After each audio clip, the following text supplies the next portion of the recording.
ഈ ലുക്ക് എങ്ങനെയുണ്ട് ഗൈസ്? കണ്ണൊക്കെ എഴുതി പൊട്ടൊക്കെ തൊട്ട് നല്ല സുന്ദരിയായിട്ടില്ലേ? നിങ്ങൾ വിചാരിക്കുന്നുണ്ടാവും ഞാൻ കല്യാണത്തിന് പോകുകയാണെന്നല്ലേ? ഒരിക്കലും അല്ല കേട്ടോ. നിങ്ങളുടെ പോകുന്നുള്ളത് ഞാൻ എപ്പോൾ കാണിച്ചു തരാം. അടുക്കളയിലേക്ക് വരി കോഴിമുട്ട ഉണ്ടാക്കുമ്പോൾ കേട്ടോ.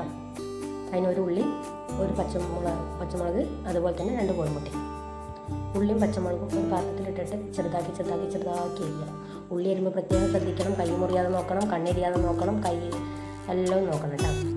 കുനുകുന നമ്മളെ കൊണ്ട് എത്ര ചെറുതാക്കി അരിയാൻ പറ്റും അത്രത്തോളം അരി.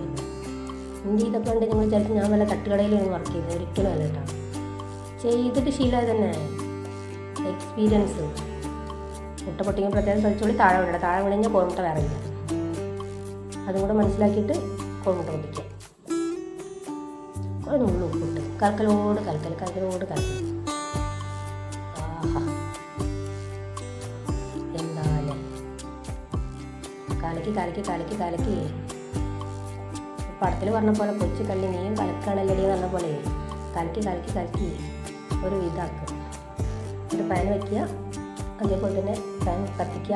പാനില്ല, സോറി, അടുപ്പ് കത്തിക്കുക. പാൻ ചൂടായാൽ വെളിച്ചെണ്ണ വെച്ച് കൊടുക്കുക. അതും ചൂടായി കഴിഞ്ഞാൽ മെല്ലെ അയക്കാൻ കോഴിമുട്ട തട്ടിക്കുളി. പിന്നെ ഒരു പാത്രം വെച്ച് അടയ്ക്കുക.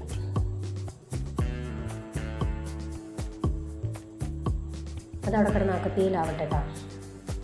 മെല്ലെ പതുക്കം തുറന്ന് നോക്കിയാൽ നല്ല സ്മെല്ലാണ്.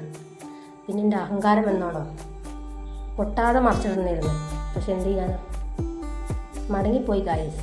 അതന്നെ മടങ്ങി. ഞാൻ കോഴിമുട്ടയും ഒരു പാത്രം കഞ്ഞും. ആഹാ, എന്താ ഒരു അന്തസ്! ഇതെവിടെയെങ്കിലും കിട്ടും. ഈ കഞ്ഞി കുടിക്കുന്ന സുഖം കണ്ട് നിങ്ങൾ വിചാരിക്കുമ്പോൾ വല്ല പാൽപ്പായസമാണ് കുടിക്കുന്നത്. ഒരിക്കലല്ല, നല്ല ചൂട് റേഷനരിൻ്റെ കഞ്ഞിയാണ്. അപ്പം നിങ്ങൾ വിചാരിക്കും ഞാൻ കഞ്ഞി ആയതുകൊണ്ടാണ് കഞ്ഞി കുടിക്കുന്നത്. ഒരിക്കലും വേണ്ട. കഞ്ഞിക്ക് ഇഷ്ടമായതുകൊണ്ടാണ് ഞാൻ കഞ്ഞി കുടിക്കുന്നത്. ആ കോഴിമുട്ടയും കൂട്ടി ഒരു കയ്യിൽ കഞ്ഞിയും കുടിച്ച് കഴിഞ്ഞാൽ ഉഷാർ. അപ്പോൾ ഈ വീഡിയോ ഇത്രയേ ഉള്ളൂ. ഇഷ്ടമായാൽ ലൈക്ക് ചെയ്യുക, ഷെയർ ചെയ്യുക, സബ്സ്ക്രൈബ് ചെയ്യുക. Love you.